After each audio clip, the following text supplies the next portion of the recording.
AP today వీక్షకులకు స్వాగతం. నేను మీ మాదిరెడ్డి శ్రీనివాసరెడ్డి. ఈ రోజు నుంచి మనం ఒక కొత్త కార్యక్రమాన్ని మొదలుపెట్టుకుందాం. ప్రతిరోజు జరిగేటటువంటి ప్రధానమైనటువంటి వార్తల్లో ఒక 3 లేదా 4 అంశాలను తీసుకొని ఆ అంశాల గురించి సాయంత్రం పూట చర్చించుకుందాం. ఉదయం పూట వచ్చేటటువంటి వీడియో ఎలాగో వస్తుంది. ఈ యొక్క ఏపీ టుడే 007ని వీక్షించేటటువంటి మిత్రులు ఈ విషయాన్ని గమనించవలసిందిగా కోరుకుంటూ, ఈ యొక్క శీర్షికను కూడా ఆదరించవలసిందిగా కోరుకుంటూ, ఈరోజు ప్రధాన అంశం ఏంటంటే, ఢిల్లీలో కేజ్రీవాల్కి వ్యతిరేకంగా ప్రచారం చేసినటువంటి చంద్రబాబు నాయుడు గారు బాగా సోషల్ మీడియాలో నెటిజన్ల ద్వారా బాగా ట్రోల్ అవుతూ ఉన్నారు. ఆయన మాట మార్చటంలో ఆయన తర్వాతే ఎవరైనా సరే ఏ ఎండకా గొడుగు పట్టడంలో మాటని ఎంతకైనా సరే తనకు అనుకూలంగా మార్చుకోవటంలో, కట్టుబడి ఉండకపోవటంలో, ఎప్పటికీ ఏది అవసరమో ఆ విధంగా నడుచుకోవటంలో చంద్రబాబు నాయుడు గారి తర్వాతేనని ఆ విషయాన్ని మరొకసారి రుజువు చేసుకున్నారు. ఈ రోజున ఆయన ఢిల్లీ వెళ్ళి కేజ్రీవాల్కి వ్యతిరేకంగా ప్రచారం చేయవలసినటువంటి అవసరం లేదు. సరే, ఆయనకి భారతీయ జనతా పార్టీ అధికారాన్ని ప్రసాదించి పెట్టింది కాబట్టి రుణం తీర్చుకునే కార్యక్రమంలో భాగంగా వెళ్ళాడే అనుకుందాం. కానీ అక్కడ కేజ్రీవాల్ని ఆయన అంతగా విమర్శించాల్సినటువంటి అవసరం ఏమాత్రం లేదు. అక్కడ అదే కేజ్రీవాల్ 2019 ఎన్నికల్లో చంద్రబాబు నాయుడు కోసం ఆంధ్రప్రదేశ్ రాష్ట్రానికి వచ్చారు.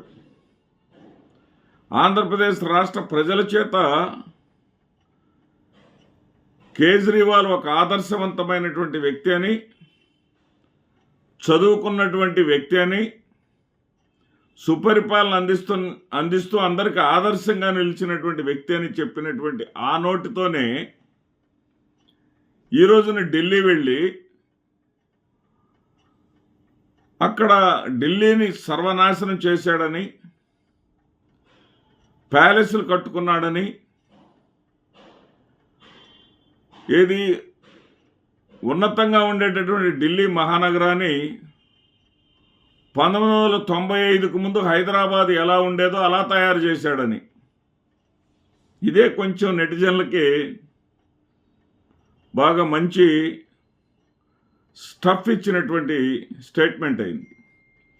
ఆయన ఏంటి అంటే 1995కు ముందు హైదరాబాద్ ఏమి లేదు, 95 తర్వాత చంద్రబాబు నాయుడు గారు ముఖ్యమంత్రి అయిన తర్వాతే హైదరాబాద్ నిర్మాణం జరిగిందన్న విధంగా. కానీ నెటిజన్లు ఏం కౌంటర్ ఇచ్చారంటే, తమరు దిగిపోయారు సార్, దిగిపోయిన తర్వాత రాజశేఖర్ రెడ్డి గారు వచ్చేసి ఓఆర్ఆర్ ఔటర్ రింగ్ రోడ్ని ఆయనే శంకుస్థాపన చేసి ఆయనే ప్రారంభించారు, శరవేగంగా పూర్తి చేశారు కదా, మెట్రో లైన్ ఆయనే ప్రారంభించారు కదా, మరి హైదరాబాద్ మొత్తం మీదేనని చెప్పుకోవటం ఏంటని చెప్పేసి గొడవ గేలి చేసేటటువంటి పరిస్థితి మనం చూసాం. ఇక నిజంగా అతని నైతికతని అందరూ కూడా ప్రశ్నిస్తున్నారు. అసలు ఎంతకైనా ఒకప్పుడేమన్నారు, భారతీయ జనతా పార్టీ కోసం పనిచేసే వాళ్ళు కూడా దేశద్రోహులేనన్నారు. అతను నరేంద్ర మోడీని బంగాళాఖాతంలో కలపాలన్నారు. భార్యనే చూసుకోలేని వాడు దేశానికి పనికిరాడన్నారు. ఇంత దారుణమైనటువంటి విమర్శలు చేసిన ఆయన మళ్ళీ ఆయన పంచన చేరి ఆయన కోసం ఢిల్లీ దాకా వెళ్ళి తన కోసం నిజాయితీగా నిలబడినటువంటి కేజ్రీవాల్ మీద అంతటి అభాండాలు వేయటాన్ని నెటిజన్లు జీర్ణించుకోలేకపోతున్నారు.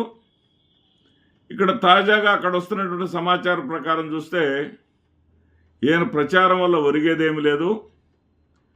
అక్కడ ఆప్ పార్టీనే మరొకసారి అధికారంలోకి రాబోతుంది అంటున్నారు. ఈ ప్రిడిక్షన్స్ మనకు అనవసరం. ఏది ఏమైనా సరే ఆ పార్టీ యొక్క బలం అక్కడ చెక్కు చెదరలేదనేది అన్ని సర్వేల సారాంశం. ఇక రెండో అంశం, పంచాయతీ ఎన్నికలు దారుణంగా జరిగినాయి అని చెప్పేసి చంద్రబాబు నాయుడు గారు చెప్పారు. తెలుగుదేశం పార్టీ తీవ్రమైనటువంటి విమర్శలు చేసింది. అసలు పంచాయతీ ఎన్నికల జోలికే వెళ్లకుండా సకాలంలో సరైనటువంటి సమయంలో జరపాల్సినటువంటి ఎన్నికలను జరపకుండా ప్రజాగ్రహానికి గురి కావలసి వస్తుందని, ప్రజాదరణ లేదనేటటువంటి భయంతో తనకు అనుకూలమైనటువంటి అధికారమైనటువంటి నిమ్మగడ్డని అడ్డుపెట్టుకొని, నిమ్మగడ్డ రమేష్ గారిని అడ్డం పెట్టుకొని ఆయన ఎన్నికలు జరపకుండా పబ్బం గడుపుకుంటూ వచ్చారు. ఆ తర్వాత వైఎస్ఆర్సీపీ హయాంలో జరిగినటువంటి ఎన్నికలు అవి ఎన్నికలే కాదని బాయ్కాట్ చేశారు. కానీ బాయ్కాట్ చేయకుండా పాల్గొన్నటువంటి ఎన్నికలు కూడా ఉన్నాయి. అవేంటంటే రాష్ట్ర వ్యాప్తంగా జరిగినటువంటి కార్పొరేషన్ మరియు మున్సిపల్ ఎన్నికలు. ఈ ఎన్నికల్లో పార్టీలన్నీ కూడా ఆయా పార్టీల గుర్తుల మీద కంటెస్ట్ చేశాయి. తెలుగుదేశం పార్టీ పోటీ చేసింది, భారతీయ జనతా పార్టీ పోటీ చేసింది, జనసేన పార్టీ పోటీ చేసింది, వైఎస్ఆర్ కాంగ్రెస్ పార్టీ పోటీ చేసింది. వైఎస్ఆర్ కాంగ్రెస్ పార్టీ అఖండ విజయం సాధించింది. సరే, స్థానిక సంస్థల ఎన్నికలు ఈ ప్రజాస్వామ్యానికి సూచికలుగా మనం అనుకోవాల్సినటువంటి అవసరం లేదు. గతంలో జనతా పార్టీ ప్రభుత్వం ఒకసారిగా కుప్పకూలిపోయిన తర్వాత ఆయారాం గయారాములు చూసాం. ప్రభుత్వాలకు ప్రభుత్వాలే మొత్తం ముఖ్యమంత్రితో సహా శాసనసభ్యులంతా పార్టీలు మారినటువంటి పరిస్థితులు మనం చూసాం. ఈ రోజున కార్పొరేట్లు మారటం అనేది పెద్ద అంశంగా మనం తీసుకోవాల్సినటువంటి అవసరం ఏం లేదు.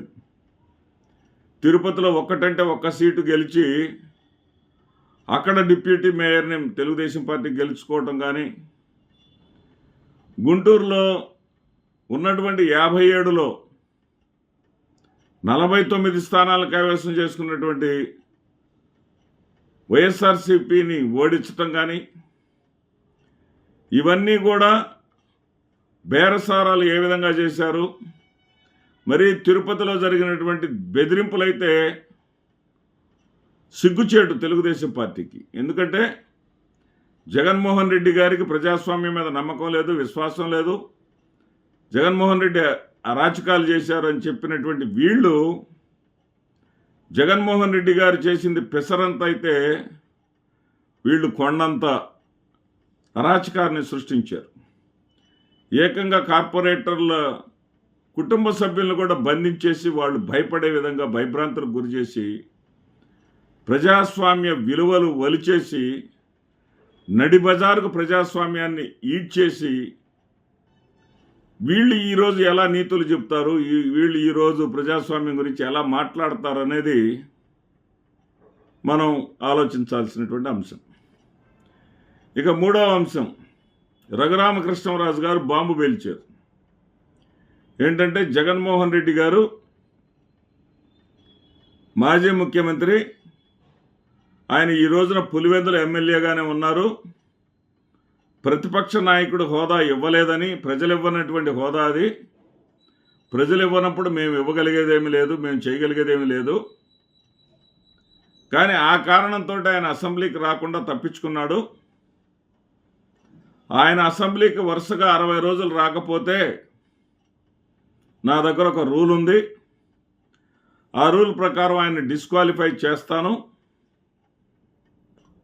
జగన్మోహన్ రెడ్డి గారి ఎమ్మెల్యే పదవి పోతుంది అని చెప్పేసి చెప్పాడు ఆయన. అయితే ఇక్కడ జగన్మోహన్ రెడ్డి గారు రాజకీయంగా అంత అజ్ఞాని కాదు, అంత అవివేకి కాదు.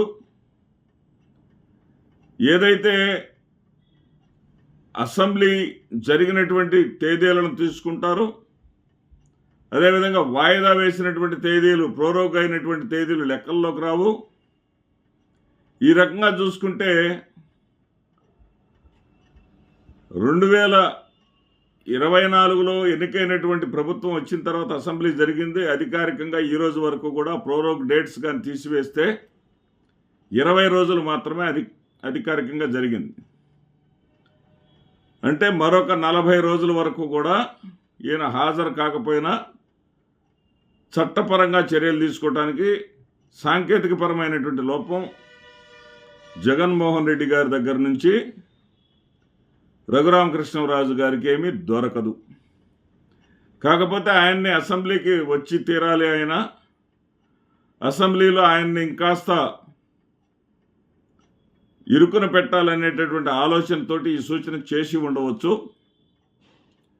ఈ సూచన, ఈ యొక్క బెదిరింపులు అనేవి పర్యవసానం ఎలా ఉంటుందో, జగన్మోహన్ రెడ్డి గారు ఎలాంటి చర్యలు భవిష్యత్తులో తీసుకోబోతున్నారనేది మనకి కాలమే చెప్పాలి. ఈరోజు వరకు ఈ 3 అంశాలను మనం చర్చించుకుందాం. మరో కొత్త అంశాలతో రేపు కలుద్దాం. మీ మాదిరెడ్డి శ్రీనివాసరెడ్డి. నమస్తే.